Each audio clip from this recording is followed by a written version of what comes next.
brought to you by Palvi Agrico. आता शेतीसाठी जे काही लागणार ते घरपोच मिळणार, तेही मोबाईलच्या एका क्लिकवर. FIR पोलिसांनी का नाही घेतला? त्यांचा अभ्यास चांगला असल्यामुळे त्यांनी मला 2 दाखले दिले सुप्रीम कोर्टाचे. त्यामुळे त्यांनी एकच प्रश्न केला की या महाराष्ट्रामध्ये एका व्यक्तीचा, एका मोठ्या नेत्याचा, महाराष्ट्राच्या देशाचा नागरिकाचा जर FIRच होत नसेल तर ही अतिशय दुर्दैवी गोष्ट आहे. मी नक्कीच दादांबरोबर त्या ठिकाणी असणारे न्याय कसा मिळेल यासाठी मी प्रयत्न करेन.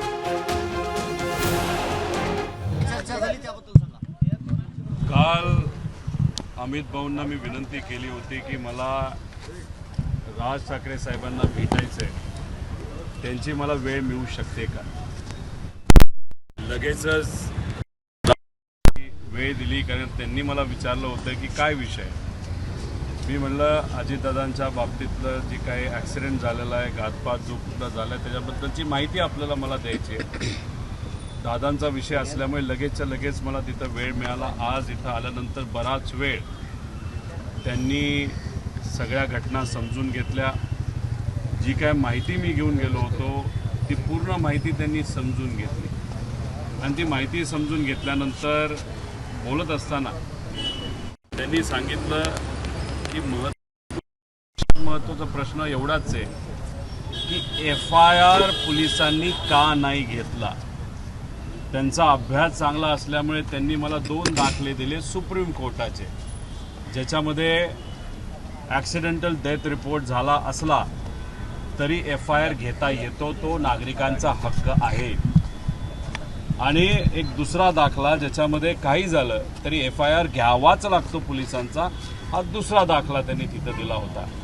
त्यामुळे त्यांनी एकच प्रश्न केला की या महाराष्ट्रामध्ये एका व्यक्तीचा, एका मोठ्या नेत्याचा, महाराष्ट्राच्या देशाचा नागरिकाचा जर FIRच होत नसेल तर ही अतिशय दुर्दैवी गोष्ट आहे.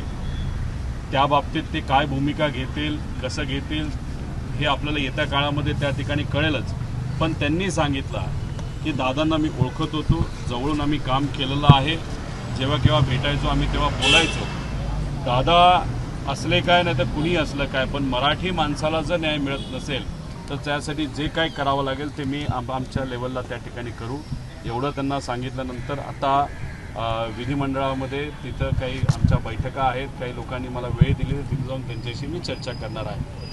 कालपर्यंत CIDच्या चौकशीसाठी सगळेच रिपोर्ट येण्यासाठी वाट पाहत आहेत. खरं तर पायलट देखील जिवंत असल्याचं सांगितलं जात आहे, कोणत्या तरी देशात असल्याचं देखील म्हटलं जात आहे. हे बघा, ते कुठले पायलट ते विमान चालवत होते ते जिवंत आहेत असं समजून चालणार नाही.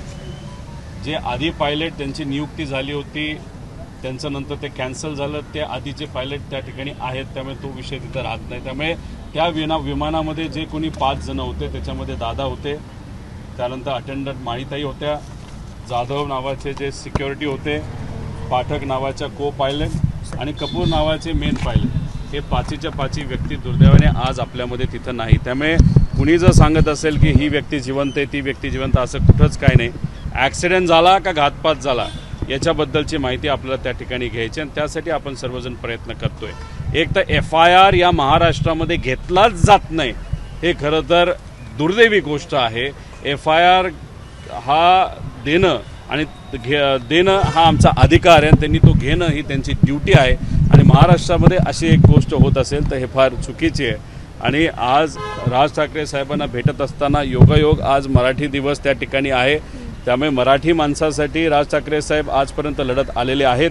आणि मग आज दादांचा मुद्दा घेऊन आपल्या पक्षाच्या माध्यमातून सुद्धा, कार्यकर्त्यांच्या मदतीने व आपण स्वतःसुद्धा या विषयाला न्याय मिळाला पाहिजे. इतरही पक्ष, नेते, सामान्य लोक, महाराष्ट्राची जनता दादांना न्याय देण्यासाठी प्रयत्न करतच आहेत, पण तुम्हीसुद्धा पाठिंबा ताकद द्यावी अशी विनंती त्यांनी केली.